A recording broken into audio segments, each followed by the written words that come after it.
লাজুর কাছে গিয়ে হাত জোড় করে ক্ষমা চাইলো বনলতা। হ্যাঁ বন্ধুরা, এমনটাই দেখা যাবে। তাই সম্পূর্ণ জানতে ভিডিওটিতে লাইক দিয়ে চ্যানেলটি সাবস্ক্রাইব করে দেখতে থাকুন। গল্পের শুরুতেই দেখা যাবে বনলতা অনুভবকে বলে, বিশ্বাস করো অনুভব, আমি শুধুমাত্র তোমাকে ভালোবাসি, তোমাকে ভালোবেসে এসব কিছু করে ফেলেছি। আমাকে ক্ষমা করে দাও তুমি, এবারের মতো একটা সুযোগ আমাকে দাও।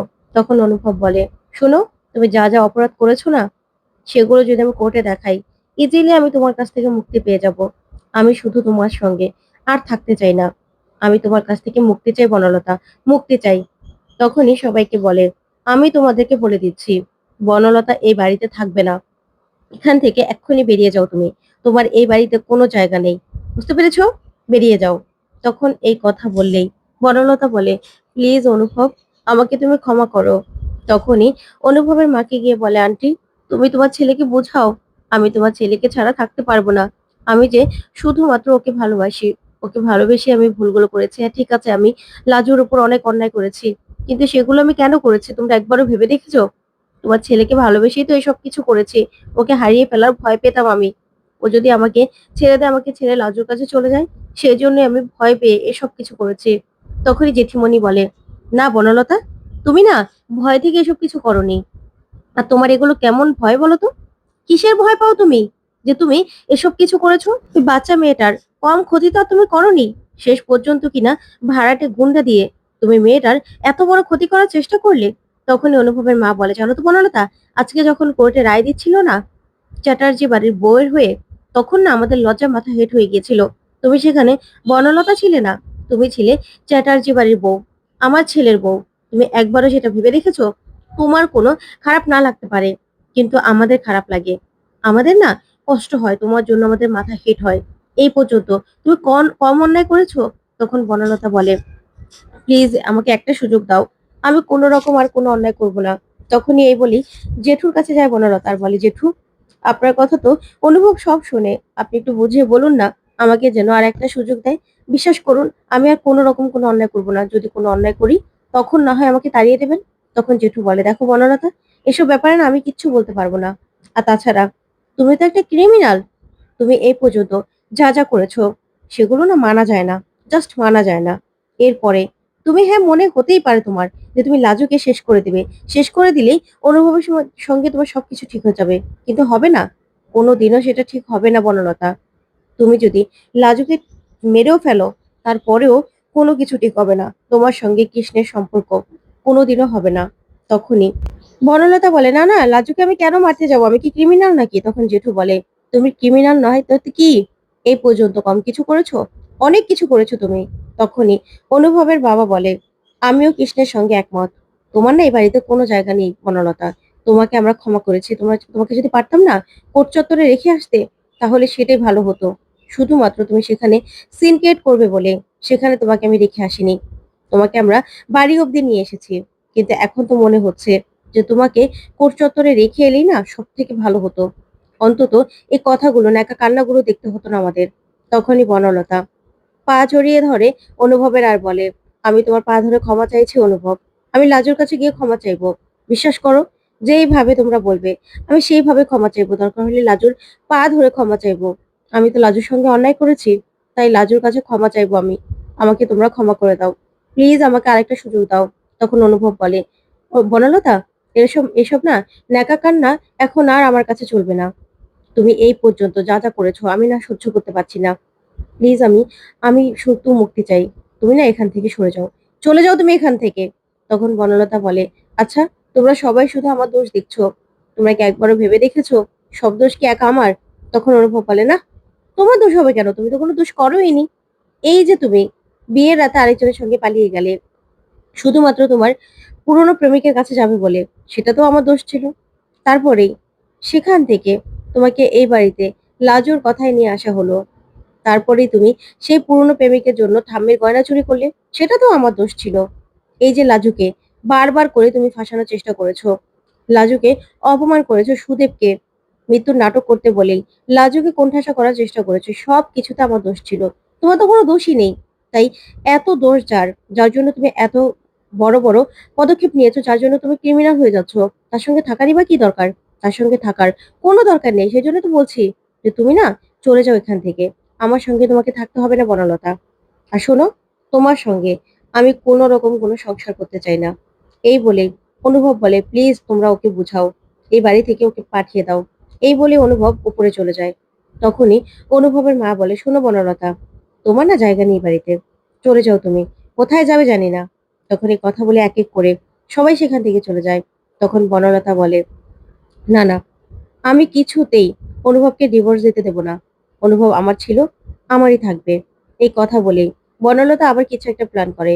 অন্যদিকে দেখা যাবে লাজু শুধুমাত্র অনুভবের কথাগুলোই ভাবতে থাকে।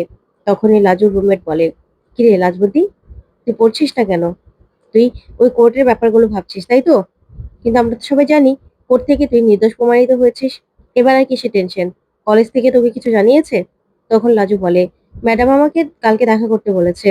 তখনই মেয়েটা বলে, ব্যাস তাহলে তো হয়েই গেল, ঝামেলা মিটে গেল। কিন্তু লাজবন্তী, তোকে নিয়ে না, আর ওই তোর লোকাল গার্ডিয়ানকে নিয়ে সবাই একটা কথা বলছে, তোকে জিজ্ঞাসা করবো, তুই রাগ করবি না তো? তখন লাজু বলে, কি? তখন মেয়েটা বলে, আচ্ছা তোর সঙ্গে নাকি ওই ছেলের কোনো সম্পর্ক আছে? তখন লাজু বলে, না না, এটা কি করে সম্ভব হতে পারে? তখন মেয়েটা বলে, সবাই তো বলা বলি করছিল, সেই জন্য আমি জিজ্ঞাসা করলাম। শোন লাজবন্তী, আমি তোকে বলছি, ওর বউয়েরা তো রাগ কিসের তোর ওপর যে এরকম করছে? তখন লাজু বলে, সেটা আমি কি করে জানবো বলো তো? তখনই মেয়েটা বলে, ও বউটা না একটা রাক্ষসী আসলে। কিন্তু আমি আমি তোকে বলছি, যদি তোর মনের মধ্যে কিছু থেকে থাকে তাহলে সেটাকে বের করে দে। তখন লাজু বলে, ওরকম কিচ্ছু নেই, আমার মনের মধ্যে এখন শুধু পড়াশোনা আছে, আমি শুধু ডক্টর হব, এটাই আমার ভাবনা, আর কিচ্ছু না। আমি না অনেকদিন পড়ালেখা মিস করে ফেলেছি এই ঝামেলায়, তাই এখন থেকে এদিক ওদিক না তাকিয়ে শুধু পড়াশুনো। তখন ওর বন্ধু বলে, ঠিক বলেছিস, এখন ভালো করে তোকে পড়তে হবে লাজবন্তী। তখন এই কথা বলে ও চলে যায়। তারপরে দেখা যাবে সকালবেলা লাজবন্তী প্রিন্সিপালের কেবিনে যায়। তখনই প্রিন্সিপাল বলে, লাজু এসেছো, এসো এসো। লাজবন্তী, এই যে তোমার সাসপেন্ডেড তুলে নিয়েছি। তখনই লাজু বলে, থ্যাংক ইউ ম্যাডাম। তখন ম্যাডাম বলে, লাজবন্তী দাঁড়াও, তোমার উপর আমরা ভুল করে ফেলেছি, অন্যায় হয়ে গেছে আমার। আসলে কি করব বলো, কারো কেউ যদি এসে তোমার নামে এসব কথাগুলো বলে, আমাদেরও তো বিশ্বাস হয়ে যায়, আমরাও তো মানুষ। তাই আমরা না বিশ্বাস করে ফেলেছিলাম ওই মহিলার কথাগুলো। তখনই লাজু বলে, কার কথা বলছেন ম্যাডাম? তখন ম্যাডাম বলে, তুমি নিশ্চয়ই বুঝতে পারছো আমি কার কথা বলছি। বনলতা চ্যাটার্জি, সে এসে তোমার নামে এমন সব কথা বললো না, যে আমি এক মুহূর্তের জন্য বিশ্বাস করে ফেলেছিলাম। আমি এটাও ভাবিনি যে তুমি এত ট্যালেন্টেড। আর তোমাকে আমি সে কবে থেকে দেখছি, তোমার উপর আমাদের বিশ্বাস থাকা উচিত ছিল, কিন্তু আমি সেটা করতে পারিনি লাজবন্তী। তবে বিশ্বাস করো, এখন থেকে আমি ঠিক তোমার পক্ষেই থাকবো। আর আমাদের পুরো ম্যানেজমেন্ট তোমার পাশে আছে, তুমি চিন্তা করো না। তোমার কাছ থেকে আমরা অনেক কিছু আশা করছি লাজবন্তী। এবার ভালো করে পড়াশুনো করো, আর নিজে নিজের কেরিয়ার গড়ো, আর আমাদেরকেও খুব ভালো একটা স্টুডেন্ট উপহার দাও। তখন এই কথা শুনে লাজু খুশি হয়। তারপরে সেখান থেকে চলে যেতে লাগে আর বলে, বনলতা দিদি এখানেও এসেছিল, আমার নামে এত কথা বলেছে, এমন কিসের ভয় ওনার আমাকে নিয়ে, যে আমাকে নিয়ে এতটা কনফিউজ থাকে উনি? বুঝতে পারছি না। না না, আমাকে এমন কিছু করতে হবে যাতে বনলতা দিদি আর কোনো ভয় না পায়। এই কথা বলে লাজু সেখান থেকে চলে যায়। তারপরে দেখা যাবে লাজুর ক্লাস শেষ হয়ে গেলেই লাজুর বন্ধুদের সঙ্গে লাজু বাইরে যাচ্ছে। তখন ওর বন্ধুরা বলে, ব্যাস কালকে না ওই বনলতা চ্যাটার্জির আর তার উকিলের এমন মুখটার অবস্থা ছিল না, কি বলবো। ঠিকই আছে, এরকম ভাবে মিথ্যে মামলা নিলে এরকম উকিলদের না এরকমই হয়। ভালো হয়েছে কালকে যা হয়েছে, একদম ঠিক হয়েছে। লাজবন্তী, তুই কিন্তু ওই মহিলাকে একদম ক্ষমা করবি না। তখন লাজু বলে, না রে, ওইদিকে ভাবার আর আমার সময় নেই, আমার এখন অনেক পড়াশোনা করতে হবে। ঠিক তখনই সেখানে বনলতা এসে বলে, লাজু। তখন লাজু দাঁড়িয়ে পড়ে, আর ওর বন্ধুরা তো প্রচন্ড রেগে যায় আর বলে, আচ্ছা আপনি এখানে কেন এসেছেন? কেন এসেছেন আপনি এখন? আপনি এখান থেকে প্লিজ চলে যান, লাজুর অনেক ক্ষতি করে দিয়েছেন আপনি। তখন বনলতা বলে, আমি জানি তোমাদের আমার উপর রাগ হওয়া স্বাভাবিক, আমি যা করেছি আমি ক্ষমা পাওয়ার যোগ্য না, তারপরেও আমি লাজুর সঙ্গে একটু কথা বলতে চাই। তখন ওর বন্ধুরা বলে, না, লাজবন্তী আপনার সঙ্গে কোনো কথা বলবে না, লাজবন্তীর সঙ্গে আপনার কোনো কথা থাকতে পারে না, যান এখান থেকে। তখন অনেক অপমান করে ওরা, কিন্তু বনলতা কিছুতেই কিছু গায়ে মাখে না। লাজুকে বলে, লাজু রে, তুই আমার সঙ্গে একটু কথা বল না, একটু কথা বল, আমি তোর সঙ্গে একটু কথা বলতে চাই। দেখ, তুই আর আমি তো বন্ধু ছিলাম, তুই আমাকে দিদি বলতিস, তুই তো আমাকে অনুভবের এখানে এনে দিয়েছিলি, আমাদের কত ভালো বন্ডিং ছিল। তারপর থেকে এরকমটা কেন হয়ে গেল? তুই ভেবেছিস একবারও? আমাকে না, তুই যদি এখন কথা না শুনিস আমাকে মরে যেতে হবে লাজু। আমাকে সুসাইড করা ছাড়া উপায় নেই। তখন লাজু বলে, প্লিজ বনলতা দিদি, এসব কথাগুলো বলো না। তখন ওর বন্ধুরা বলে, রাজবন্তী, তুই ওনার কোনো কথা শুনবি না। তখন লাজু বলে, চিন্তা করিস না রে, আমি না শিখে গেছি এখন ঠকতে ঠকতে, তাই এখন আর কোনো কিছুতে ধোকাতে আমি পড়বো না। তখন ওরা বলে, না, তুই এখনো শিখিসনি। তখন লাজু বলে, কথা বলি না, কথা শুনি। তারপর লাজু বলে, বলো বনলতা দিদি।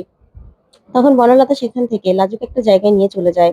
অন্যদিকে অনুভবের মা আর জেঠিমা চা খাচ্ছিল। তখন অনুভবের মা বলে, আমি আর কিছু বুঝতে পারছি না।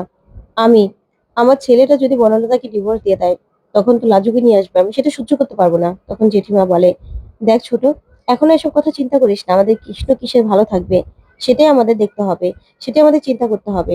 তখনই অনুভবের মা বলে, না না দিদি, এটা আমি কিছুতে সহ্য করতে পারবো না। লোকে কি বলবে? তখন জেঠি বলে, লোকে কি বললো, পাড়ার মানুষ কি বললো, আমাদের আত্মীয় স্বজন কি বললো, সেটা আমাদের দেখা দরকার নেই। আমাদের কৃষ্ণ কিসে ভালো থাকবে সেটাই আমাদের দেখা দরকার। তাই ছোট, বলছে যা হওয়ার হতে দে, ওপরওয়ালা যা চাইবে তাই তো হবে। তুই না এগুলো নিয়ে আর ভাবিস না। অন্যদিকে বনলতা লাজুর হাত ধরে কান্নায় ভেঙে পড়ে। তখন লাজু বলে, বনলতা দিদি, যা বলবে তাড়াতাড়ি বলো, আমার না ক্লাস আছে, পড়া আছে। তখন বনলতা বলে, লাজু, তোর উপর আমি অনেক অন্যায় করেছি, অনেক অপরাধ করেছি আমি, আমাকে তুই ক্ষমা করে দে লাজু। আমার যে মরা ছাড়া কোনো উপায় নেই, তুই আমাকে একটু একটু হেল্প কর। অনুভব আমাকে ডিভোর্স দিয়ে দিতে চাইছে, কিন্তু আমি কি করব বল? আমি যে অনুভবকে ভালোবাসি, নিজের জীবনের থেকেও বেশি ভালোবাসি। তখন লাজু বলে, না না, এটা কি করে হতে পারে? তুমি তোমার ভালোবেসে থাকলে বলো না। তখন বনলতা বলে, কিন্তু আমি প্রথম দিন থেকে বুঝতে পেরেছিলাম যে অনুভব আমাকে নয়, তোকে ভালোবাসে, আর তুইও অনুভবকে ভালোবাসিস। তখন বনলতার কথা শুনে লাজু অবাক হয়ে বলে, না না বনলতা দিদি, তোমার এসব কথা মিথ্যে। তখন বনলতা বলে, না রে লাজু, আমি জানি, সেই জন্যই না নিজের দুর্বলতা থেকে এসব কাজগুলো করে ফেলেছি। তুই আমাকে ক্ষমা করে দে লাজু। তখন লাজু বলে, তোমার উপর না আমার কোনো রাগ নেই, বিশ্বাস করো, আমি তোমাকে ক্ষমা করে দিয়েছি বনলতা দিদি, কিন্তু আমার কি করতে হবে সেটা বলো। তখন বনলতা বলে, লাজু রে, তুই আমাকে একটু হেল্প করবি, যেন অনুভব আমাকে ডিভোর্স না দেয়। অনুভব যদি আমাকে ডিভোর্স দেয় না, আমি নিজেকে শেষ করে দেব, সুসাইড করে ফেলবো আমি। তখন লাজু বলে, এসব কথাগুলো বলো না। তখন বনলতা বলে, তুই তো আমাকে একটু হলেও দিদি মানিস, আমি অনেক অন্যায় করেছি, তুই আমাকে শাস্তি দে, আমি তো শাস্তি পাবোই।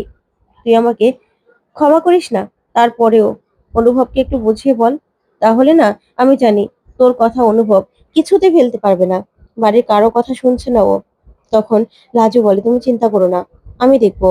অন্যদিকে অনুভব বনলতাকে ডিভোর্স দেওয়ার সমস্ত ব্যবস্থা করে ফেলে। তো বন্ধুরা, কেমন লাগলো আজকের আপডেট? কমেন্ট করে জানাতে ভুলবে না। পরবর্তী আপডেট পেতে অবশ্যই চ্যানেলটি সাবস্ক্রাইব করবে। ধন্যবাদ।